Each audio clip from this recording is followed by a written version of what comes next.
izinto ezemidlalo engikuphathele zona kuleli hora zimi kanje.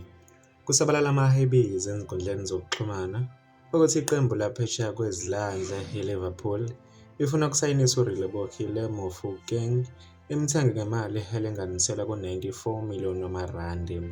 Mbukelo uzokhumbula ukuthi Mofokeng ungumdlali wePirates oneminyaka engu-24 nje ubudala, kodwa owenze kahle kakhulu kulesi sizini. Mofokeng uzakhele udumo kakhulu ngesikhathi i-Orlando Pirates ithathe i-MTN 8 Cup ngesikhathi idudulana mathupha ne-Mamelodi Sundowns. Mofokeng washaya igoli likaMaduma izandla sekusele nje imizuzu eyodwa ngaphambi kokuba uNemdweba ashaya impempe yokuqeda umdlalo. Mbukele kuhle kakhulu Mofokeng esekwenzele iqembu le-Orlando Pirates. Mbukele wena-ke luthini uvo lwakho mayelana nalolu daba?